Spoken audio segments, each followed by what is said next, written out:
Hello YouTube family, કેમ છો બધા? મજામાં ને? મજામાં જ રહેજો. અમે પણ મજામાં છીએ. બધાને રામ રામ ને સીતારામ, જય શ્રી કૃષ્ણ. બધા હાજર નવા એવી શુભેચ્છા આપું છું. અમારા નવા વિડીયોમાં આપનું હાર્દિક હાર્દિક સ્વાગત છે.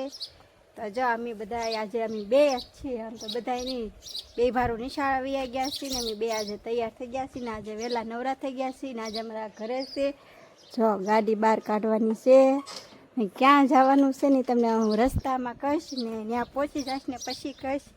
તો અમારા વ્લોગમાં બન્યા રહેજો. આપણે જવાનું છે આ રસ્તે ધીમે ધીમે અમારા ગામમાં જવાનું છે, પણ ક્યાં જવાનું છે ને બધું શું કામ જઈએ છે એ બધું અમારા વિડીયોમાં તમે જોયા રહેજો ને જોવાનું ભૂલતા નહીં. તો જો આપણે ચોકલેટ લઈ લીધી છે અહીંથી દુકાનેથી. અમારા અહીંયા છોકરી પડે છે ને અહીં દુકાન છે ગામમાં. આપણે આવીએ ને ત્યાં જો તમને પહેલાં છોકરી બતાવું ને આપણે ઓલી પહેલી ગાડી પડી છે ને ત્યાંથી આવ્યા છીએ રસ્તેથી.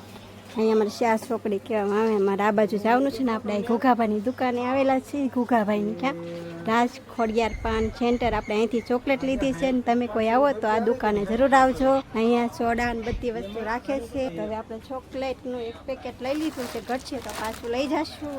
ને અમારે આ ચોકલેટ એટલા માટે અમે લીધી છે કે અમારે નેન્સીબેનને બાળ મંદિરે નામ લખાવ્યું છે ને એટલે એને ચોકલેટને અમારે વેચવાની છે નાના છોકરાઓ. હવે અમે લઈને જઈએ બાળ મંદિરે તો અમારે વ્લોગમાં બન્યા રહેજો. લઈને વે ગયા છે ને આપણે હાલીને, કેમ કે બહુ આખું નથી. સામે જ ગેટ દેખાય છે ત્યાં જ બાળ મંદિરે છે. જો ઓલું ગેટ છે ને ગંભીરપુર બાપુનું આશ્રમ પણ ત્યાં આવેલું છે. ત્યાં છે અમારું ગામ. મિત્રો અમારું જૂના રાજપરા અમારું ગામ છે. મિત્રો આપણે ફાઇનલી આંગણવાડીએ બાળ મંદિરે પહોંચી ગયા છીએ. તમને હું બતાવું અહીંથી. જો આ છે આંગણવાડી બાળ મંદિર ને આ છે અમારો ગેટ. ગંભીરપુર બાપુનો આશ્રમ જાય છે ને જો સામું દેખાય છે તે. ને અહીંયા સરકારી નિશાળ પણ આવેલી છે બાજુમાં. જો તમે જોઈ શકો છો આ સરકારી નિશાળ છે ને આમાં આંગણવાડી આમાં નેન્સીનું નામ લખાવ્યું છે. તમે અહીંયા ચોકલેટ દેવા આવ્યા છો, તમે જોઈ શકો છો. આપણે આમથી આવ્યા હતા. અમારું જૂના રાજપરા ગામ છે આવેલું. હાલો આપણે હવે અંદર જઈએ છીએ.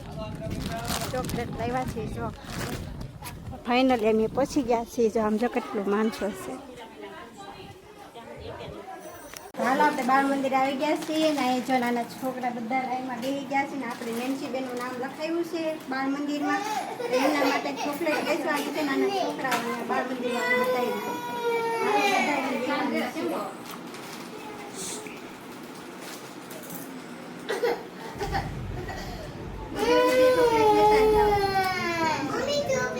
બબે બબે થઈ રહ્યા બબે.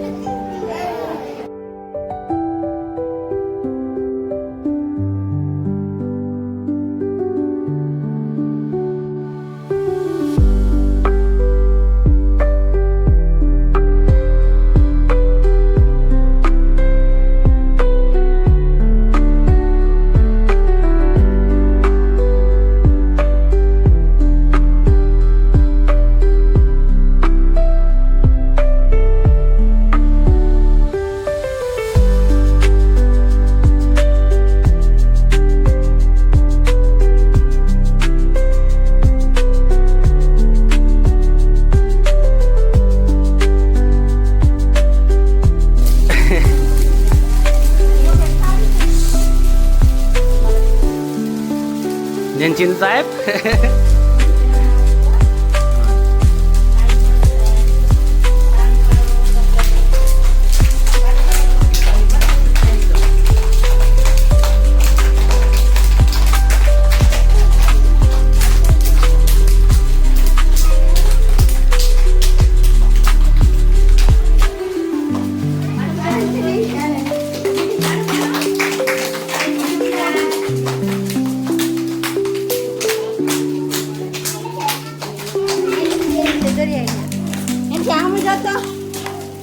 તારું નામ લખાયું ને એની ચોકલેટ વેચી અમે. નાસ્તો દેવાનું ચાલુ થઈ ગયું. તો નાના છોકરાઓની નાસ્તો આપી દીધો છે. કાનનજી બાળ મંદિરના નાના નાના ભૂલકાઓ.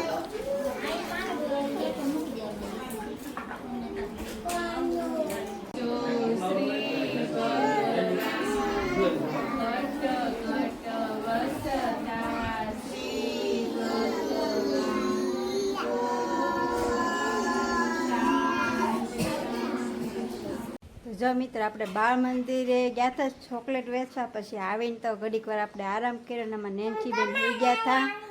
નેન્સીબેન હોઈ ગયા ને તો હોઈને જાગી ગયા પાછા. તો આજે પાછા એનું રમકડા રમા મીણા છે. અહીંયા જો કે બેન નેન્સી આજે ચોકલેટ વેચવા આવ્યા હતા ને અમે હે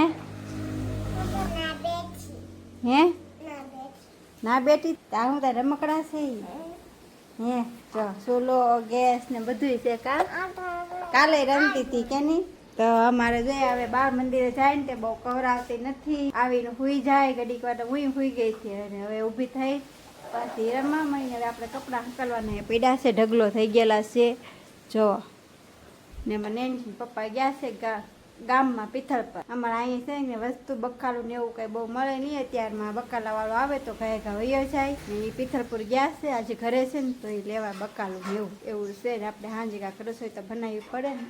જો રમે છે ને અમારે અહીંયા કેવું હોય બાળ મંદિરે નામ લખે એટલે પેલા ચોકલેટ વેચવાની હોય. નામ તો લખી નાખ્યું પણ ચોકલેટ વેચવાની બાકી હતી મારે, તો અમે આજ વેચી આવ્યા અને અમારી બાની વિડીયો પણ બની છે ને એટલા માટે અમે ચોકલેટ વેચી આવ્યા.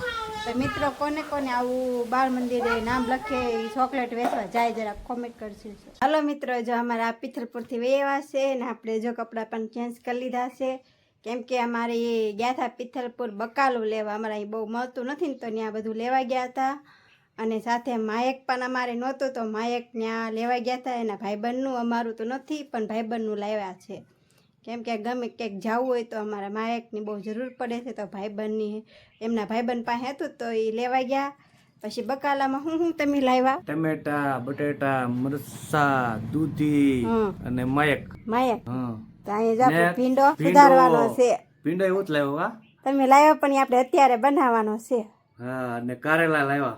કારેલા લાવ્યા છે, કોઈ દે લાવતા નથી પણ પહેલી વખત કારેલા લાવ્યા છે ને બધું હું ફ્રીજમાં મૂકી આવી ને એવું છે ને. અત્યારે મારે ઉતાવળ થઈ ગયું રાંધવાની, કેમ કે બહુ મોડું થઈ જાય ને, છોકરા અમારે ભૂખા થઈ જાય વેલાહાર ને. આજે અમે બાળ મંદિરે ગયા હતા પાછા તો ચોકલેટ વેચવા ને. તમે છે ને અમારો વિડીયો જોવાનું ભૂલતા નહીં મિત્રોને 2-3 જણાને શેર કરી દેજો ને, શેર કરીને પાછા લાઈક કરી દેજો ને નવા હોય ને તો સબસ્ક્રાઈબ કરવાનું ભૂલતા નહીં ને. ફરી મળશું નવા વ્લોગ સાથે, ત્યાં સુધી બધાને બાય બાય.